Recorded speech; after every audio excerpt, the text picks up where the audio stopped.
आरक्षण पर छिड़ी लड़ाई ओबीसी से दलित आरक्षण पर आई, क्योंकि विपक्ष को जो बैठे बिठाए मौका मिला है उसे विपक्ष हाथ से जाने नहीं देना चाहता।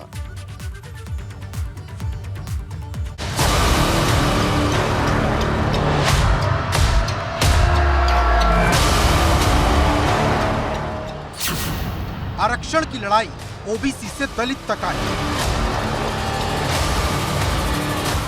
विपक्ष ने किया आंदोलन का ऐलान, निकाय के मोर्चे पर घमासान। ओबीसी आरक्षण पर जहां एक तरफ सरकार घिरी है, वहीं समाजवादी पार्टी आरक्षण के मोर्चे पर पिछड़ों से दलितों को साधने में जुट गई है। इसे अखिलेश यादव के इस ट्वीट से समझ सकते हैं, जिसमें अखिलेश ने ओबीसी आरक्षण के साथ साथ दलित आरक्षण को लेकर सरकार को घेरने की कोशिश की।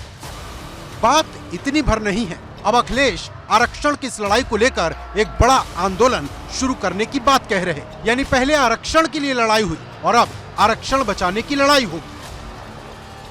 ये अनार उगा के हर साल 1 एकड़ की जमीन पर 10 लाख कमा रहे हैं। उनसे सीखना है तो फ्रीडम ऐप को अभी डाउनलोड कीजिए। निश्चित रूप से ये पिछड़ा विरोधी है।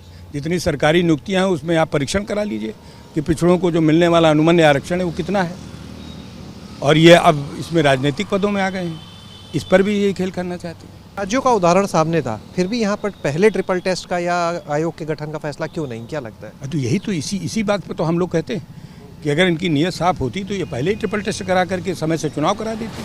दरअसल अखिलेश यादव ने आरक्षण को बचाने के लिए दलितों से सपा का साथ देने की अपील की है, क्योंकि 2022 के विधानसभा चुनाव में सपा को मुस्लिम और ओबीसी का वोट तो मिला ही था, लेकिन दलितों के मोर्चे पर कमी रह गई थी। और अब अखिलेश इसे ओबीसी आरक्षण पर छिड़े सियासी संग्राम के जरिए ठीक कर लेना चाहते हैं, ताकि यादव मुस्लिम वोट की गठरी दलित वोट से भारी हो सके। इसीलिए ये संदेश दिया जा रहा कि सपा ही अंबेडकर के सपने को पूरा कर सकती है। ओबीसी आरक्षण के मुद्दे को लेकर सपा अध्यक्ष अखिलेश यादव लगातार सरकार पर हमलावर है। उन्होंने इस मुद्दे को लेकर आंदोलन तक की बात कह दी है। वहीं समाजवादी पार्टी अब इस तैयारी में है कि इसे लेकर संविधान बचाओ आरक्षण बचाओ यात्रा भी निकाली जाए और इसके माध्यम से कहीं ना कहीं ओबीसी के साथ ही दलित वोटरों को साधने की भी कोशिश की जा रही है। बात सिर्फ समाजवादी पार्टी की नहीं, समूचा विपक्ष एकजुट होकर अपने अपने मोर्चे पर आरक्षण को लेकर सरकार को घेर रहा, फिर चाहे मायावती हो, कांग्रेस हो, रालोद हो या फिर सुभाषपा। क्योंकि बसपा जहां 30 दिसंबर से निकाय पर मंथन करने जा रही, तो वहीं आम आदमी पार्टी 2 जनवरी से यूपी में आरक्षण बचाओ लोकतंत्र बचाओ को लेकर एक बड़ा आंदोलन करने जा रही।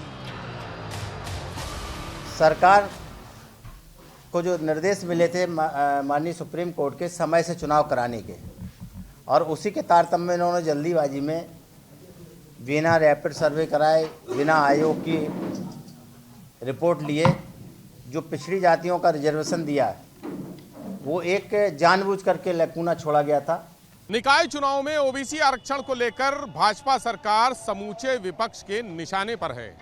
मायावती और अखिलेश यादव सरकार पर हमला कर ही रहे हैं, कांग्रेस और आम आदमी पार्टी भी पीछे नहीं है। दरअसल ओबीसी बहुत बड़ा वोट बैंक है और सभी राजनीतिक दल इस वोट बैंक को साधने के लिए सरकार पर ताबड़तोड़ हमले कर रहे हैं।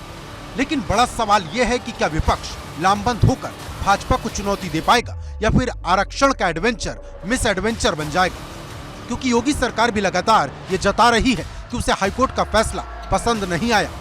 इसे इस बात से भी समझ सकते हैं कि सरकार ने कोर्ट के फैसले के 1 दिन के भीतर ही ओबीसी आरक्षण के लिए रिटायर्ड जज राम अवतार सिंह की अध्यक्षता में 5 सदस्यीय ओबीसी आयोग का गठन कर दिया है। इसमें retired IAS Choubey Singh Verma, Mahendra Kumar retired IAS, Santosh Kumar Vishwakarma भूतपूर्व विधि परामर्शी, ब्रिजेश कुमार सोनी पूर्व अपर विधि परामर्शी को शामिल किया गया है।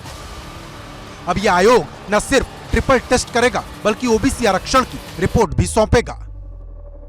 हाईकोर्ट के फैसले के बाद जो कहा गया था उसको अमली जामा पहनाया और आयोग का स्वरूप ऐसा जिसमें जब पूरा जो सर्वे का काम किया जाए, जो ट्रिपल टेस्ट का काम हो, कहीं कोई चूक ना हो, यानी कि एक ऐसा आयोग जिस पर कोई सवाल ना उठा सके। और रिटायर्ड जज की अध्यक्षता में इस पूरे आयोग को गठित किया गया है जो जल्द ही अपना काम भी करेगा।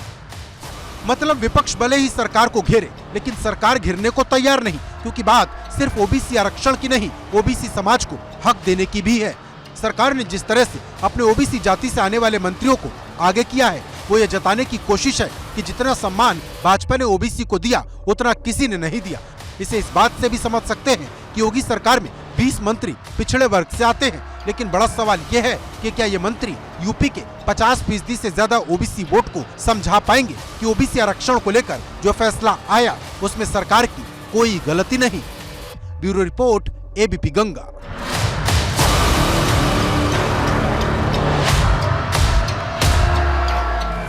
ये अनार उगा के हर साल 1 एकड़ की जमीन पर 10 लाख कमा रहे हैं। उनसे सीखना है तो फ्रीडम ऐप को अभी डाउनलोड कीजिए।